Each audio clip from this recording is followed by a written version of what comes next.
Hola amigos, bienvenidos a una nueva noche de insomnio, de misterios insondables y de historias increíbles. ¿Estuviste alguna vez en el Cerro Uritorco? Es pregunta, ¿eh? Te lo digo. Subí la montaña energética, caminala. Algunas luces vas a ver. O vas a sentir la poderosa sugestión de lo más cercano a la dimensión desconocida. Esa es mi promesa. No te prometo, eso sí, el plato especial. Tener acceso a la ciudad que hay adentro del cerro. ¿Una ciudad? Si te digo que yo la vi, que estuve dentro de ella, te miento. Pero soy periodista y como tal conozco mucha gente que dice que la vio. No está para nada en mí desmentirlos. Vos verás, vos creerás o no. ERKS, E-R-K-S, se llama la ciudad, que significa Encuentro de Remanentes del Cosmos Sideral. Claro, todo tiene que ver con ovnis y con alienígenas.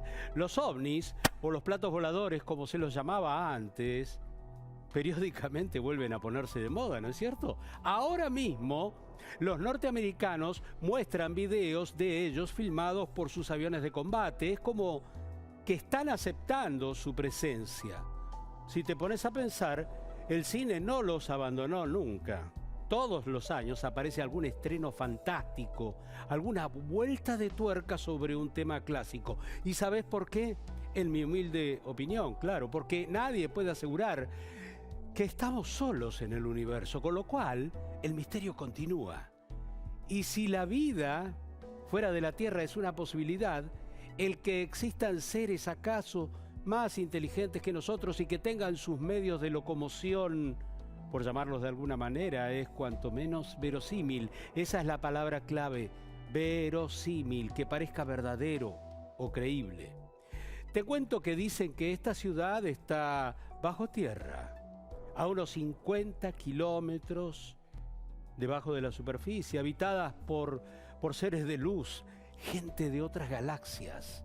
Es un misterio, claro. De eso se trata esta historia. Ya vuelvo.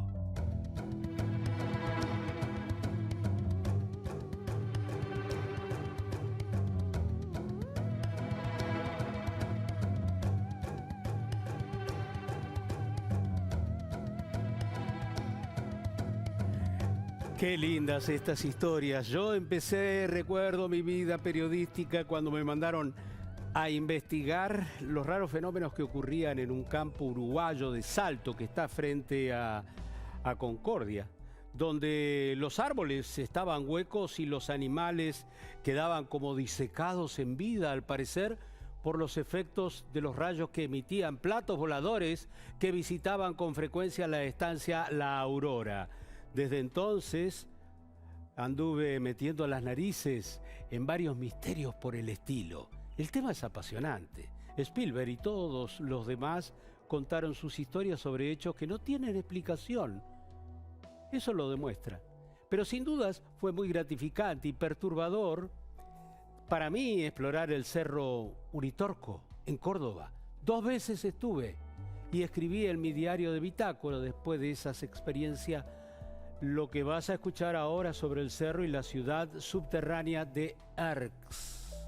Fue mirando el río que corre bajo las fauces del Cerro Uritorco que empecé a pensar seriamente en ir en busca de la ciudad perdida, la ciudad subterránea. Para los iniciados en la ciencia de lo inexplicable, es el resultado de un triángulo de fuerzas, dicen, donde el Cerro Uritorco sería el centro y los extremos, el Cerro Colorado, la ciudad de Cerrezuela y la de San Agustín. Todo esto en Córdoba. La ciudad se llama ERKS.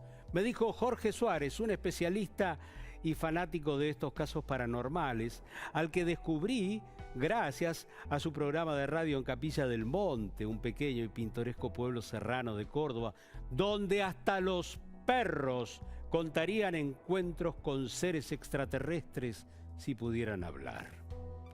La ciudad sagrada está bajo el Uritorco. me dijo Suárez y me recomendó hablar con el dueño de un campo cercano.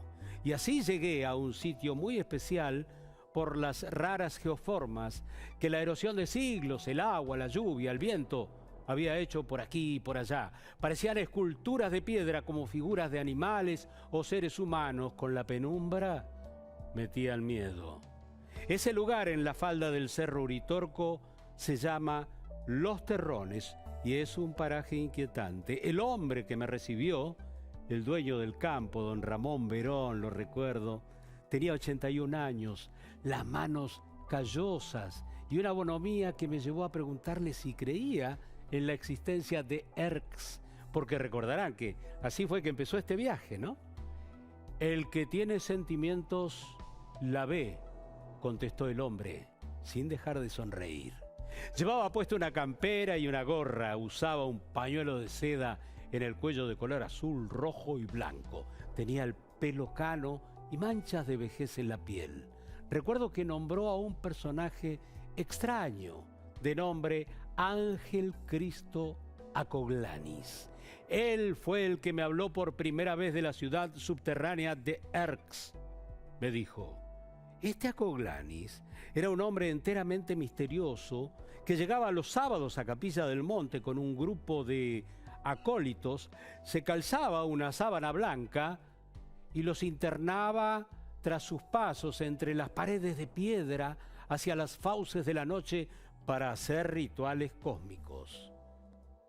Iba como un mesías, recordó Verón, por los sombríos callejones del Uritorco y los Terrones. El Uritorco, con sus 2000 metros de altura, cuando lo subí, era como una cebolla de misterio. Viste que pelás una hoja y solo descubrís la siguiente. El caso es que, obviamente, las entradas secretas que llevaban hasta Erx, la ciudad perdida, nadie las pudo descubrir, excepto, me dijo Verón, este hombre extraño y sus discípulos. Y sus discípulos. Era obvio que el propio Verón era uno de ellos, un discípulo. Era obvio que el propio Verón... Perdón.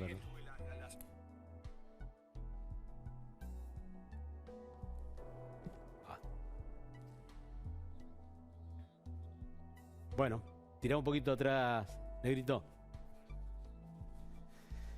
Ahí está, la ciudad perdida. Hasta Erx. ¿Voy? Hasta Erx, la ciudad perdida, nadie las pudo descubrir, excepto, me dijo Verón, este hombre extraño y sus discípulos.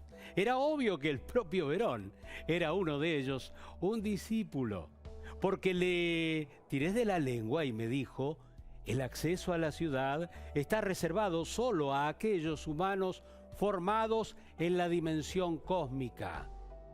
Acoglanis llegó con sus ceremonias a Capilla del Monte en la década de los 70 y lo mantuvo por 25 años esta práctica, precisamente en los años 70, cuando el Cerro Uritorco empezó a volverse famoso para la prensa.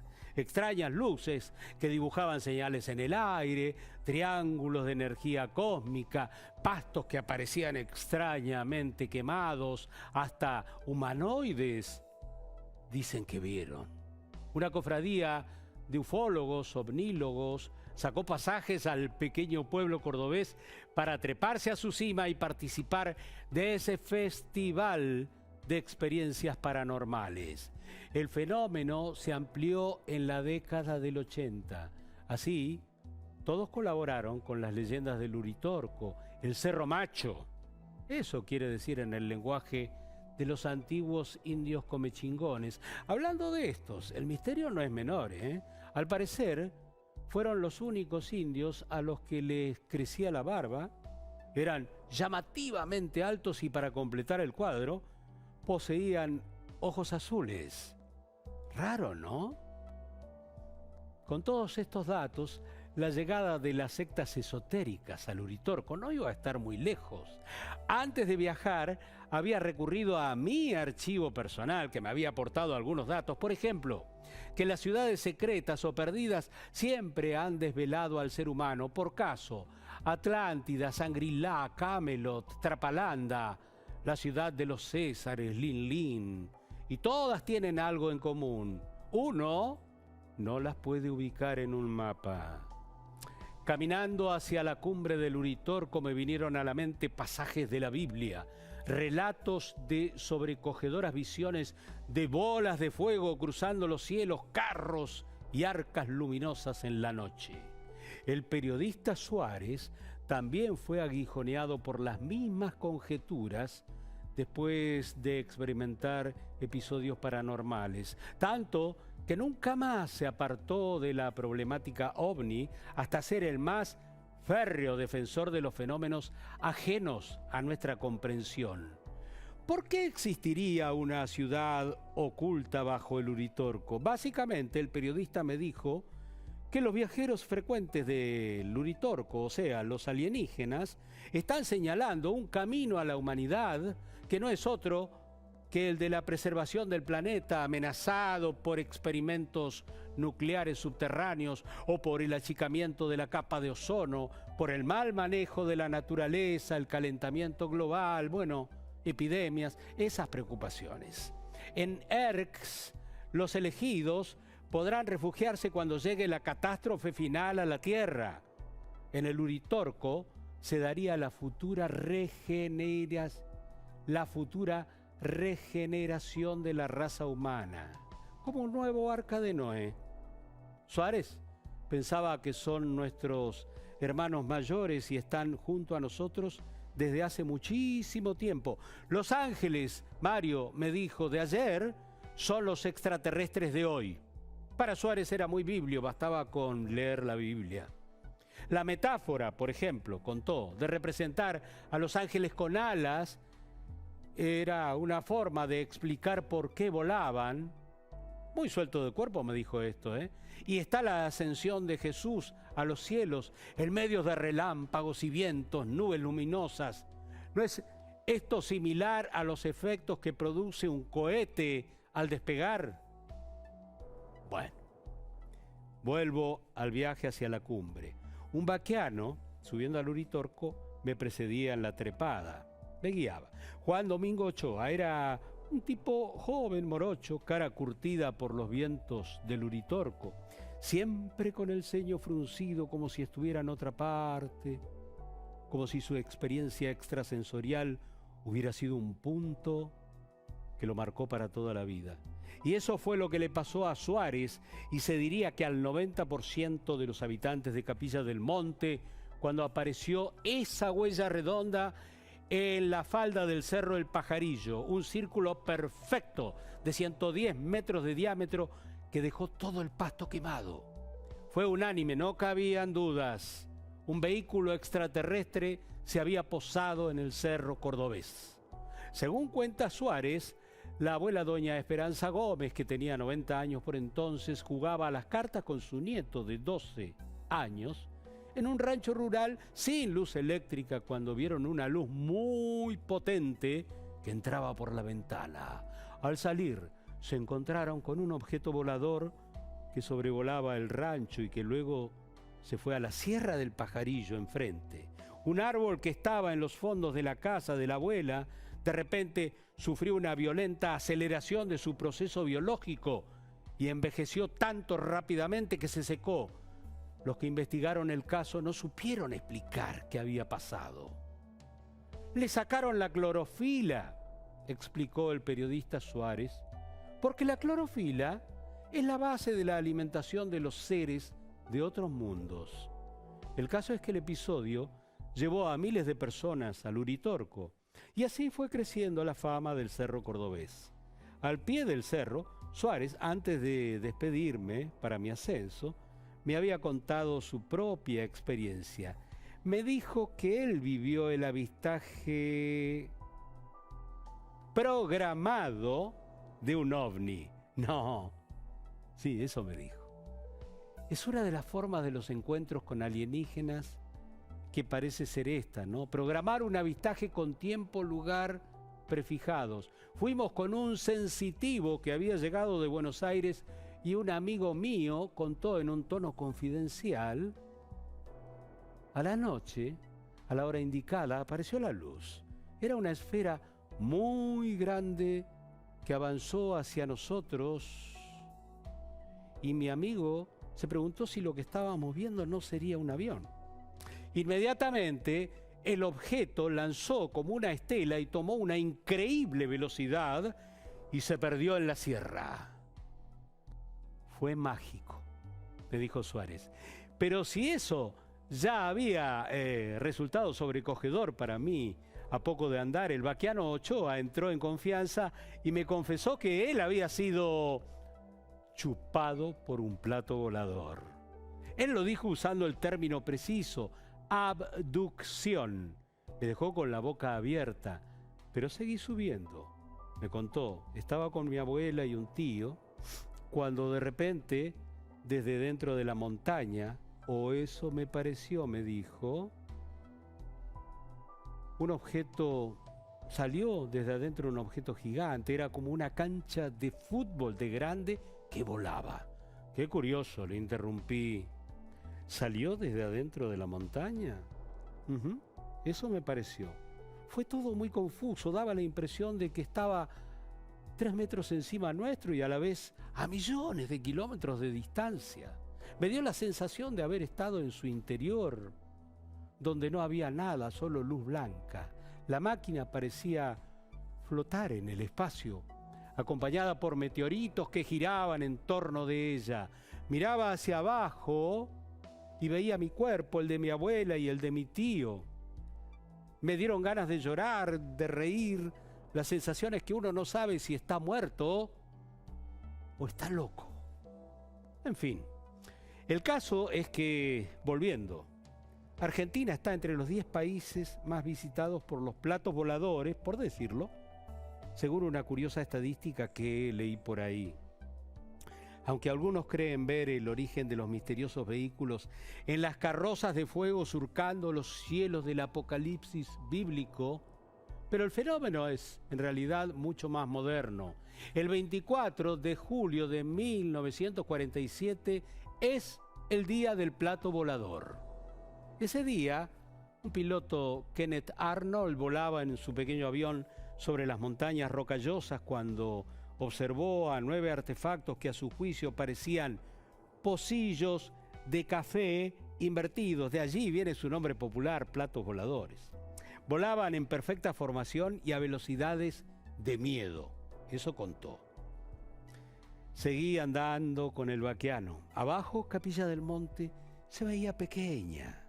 En el descanso pude ver una ermita con una virgen y las velas correspondientes en un lugar plano. Acababa de comprobar que también existen los promesantes cósmicos. El lugar lo llaman los iniciados el Valle de los Espíritus y creen ver allí luces si se inspiran con sus rezos y plegarias. Enigmas, casos que la mente no entiende o pura chapucería, ¿quién lo sabe? O sea que hoy el Uritorco es un rompecabezas que cae bien a todos, ¿no? Porque así como van los turistas que dejan buena plata en el pequeño pueblo, los curiosos, los que investigan fenómenos cósmicos y los refutadores, están los místicos que acampan en las laderas del Uritorco en busca de espiritualidad. En rigor, llegar a la cumbre del Uritorco no significa un esfuerzo importante. Hay una cruz en la cima. Las nubes pasan cerquita de uno. En aquellos días que estuve en el Uritorco conocí a Monir Adur, un respetable profesor e historiador que me dijo que había participado de una de esas excursiones astrales de este señor Acoglanis. Le pregunté qué tal le había ido y dijo: me quedaron sentimientos contradictorios. El caso es que recordó las caminatas por el fantasmagórico paisaje de los Terrones. Me dijo, Acoglanis profería cánticos y plegarias. Al término de la expedición, me dijo, el maestro cósmico señaló el fondo del valle y todos vimos allí un enjambre de luces que parecían girar como enloquecidas, un espectáculo que el griego Acoglanis descifró como una nave espacial que los había guiado hasta ese lugar. El viejo Verón, el dueño del campo, seguía sonriendo con lo que yo le contaba del Uritorco y la ciudad de Erx. Él prefería el misterio, las medias palabras. Todo tenía que ver con Acoglanis, no con él. Sin embargo, me dijo que la ciudad perdida de Erx es invisible a las miradas indiscretas. Ese es el secreto. Solo se materializa cuando Acoglanis pronunciaba una serie de palabras solo conocidas por él, que era el encargado de convocar al misterio. Con sus historias, el viejo me había echado a andar de golpe los mecanismos de la perplejidad como nunca antes. Una ciudad intraterrena creada por una arcaica civilización, con puertas secretas que se abren con palabras mágicas, con indios barbudos y sacerdotes que cuidan la copa de oro en la que Cristo dio a beber su sangre a los apóstoles. Por momentos era muy difícil de creer. Cristo, Ángel Cristo Acoglanis, así se llamaba el griego, el misterioso personaje del Uritorco. En Buenos Aires tenía un consultorio en la elegante calle Callao, como al 1500, que se llamaba su consultorio de consultorios alternativos se llamaba. Acoglanis era considerado un sanador excepcional y repartía su tiempo atendiendo a sus centenares de pacientes en Buenos Aires, a los que aconsejaba para llevar una vida espiritual plena de felicidad, con sus rituales de ir a los terrones, donde invocaba la aparición de la ciudad intraterrena de Erx. Él fue el primero que dijo que había 3 ciudades subterráneas en el mundo, me contó Verón. Agartha y Shambhala están en el Tíbet, la otra es Erx, que está aquí bajo nuestros pies. También se lo dijo el griego a Verón, que cuando se lo reveló miró confundido por la revelación el vasto territorio del que era dueño y del que desconocía totalmente sus secretos. Eso le dijo Cristo Acoglanis con su túnica blanca cuando le pidió autorización para entrar los fines de semana a su campo y empezar con sus ceremonias nocturnas. Pero Acoglanis le hizo ver, en la medida que fue ganándose su confianza, que la experiencia de conocer Erx no consistía en un hecho físico como quien ve Capilla del Monte desde la cima del Uritorco, sino de un viaje astral. ¿Acaso pensé un estallido de hipnosis colectiva? No, un viaje astral, eso era. La ciudad se les aparecía en la noche con luces restallantes, cegadoras. Afiebrado de excitación en ese momento, Acoglanis y los suyos la miraban extasiados. ¿Tenía poderes realmente este personaje extraño? Y también me pregunté, ¿existía Erx? Obnubilado por el cansancio del día, por la cercanía de la noche, que obligaba a forzar la mirada y la metralla de mi propia imaginación, le pregunté a Verón por Acoglanis, el hombre que la 7ª vez que le habló fue para decirle: yo no soy de este mundo. Verón pareció recordar por un instante aquello y me contestó con los ojos velados por la melancolía. Él murió. Lo asesinaron en su casa de Buenos Aires hace algunos años. Ya ven ustedes, ¿no? Esta historia de los ribetes cósmicos pasa de repente a las miserias humanas muy terrenales, por otra parte. ¿Tuvo o no tuvo que ver la ciudad de Erx con esta tragedia? Lo vamos a ver en un rato. Del Uritorco y cuál fue la suerte de Acoglanis. Fue el 19 de abril de 1989, a eso de las 10:45 de la mañana, un hombre subió a la escalera hasta el primer piso de los consultorios alternativos en la calle Callao. ¿Y era quién? Rubén Elías Antonio, el mejor amigo de Ángel Cristo Acoglanis, hijo de Jorge Antonio, aquel financista de Perón. Acto seguido, Se escucharon 7 disparos. Los 2 primeros, Antonio los hizo con un pistolón directamente a la cabeza del sacerdote cósmico. Los 5 restantes con un revólver 32 al bulto, pa. Después caminó hasta la comisaría donde se entregó. La jueza María Romilda Servini de Cubría quiso hacer la reconstrucción ese mismo día. Maté a un brujo y me siento muy aliviado, le dijo por toda explicación. Aunque los diarios de la época especularon sobre el móvil que habría tenido Antonio, la opción favorita era una supuesta relación amorosa entre Ángel Cristo Acoglani y la esposa del asesino. Otras firmas, dadas más al pensamiento mágico, tramaban la posibilidad de que con el asesinato de Acoglani se haya intentado ocultar a la ciudad de Erx, que comenzaba a crecer como centro espiritual. Era casi de noche cuando me fui del campo mágico de Verón. Él agregó, mucho después de su muerte, todavía lo siento todo el tiempo al maestro junto a mí. Ahora mismo lo estoy sintiendo espiritualmente. Acoglanis me está tocando. Me tendió la mano sarmentosa, luchando contra la desazón del recuerdo. Está llena de energía, me dijo. Cuando puse en marcha la camioneta le sonreí y arranqué despacio.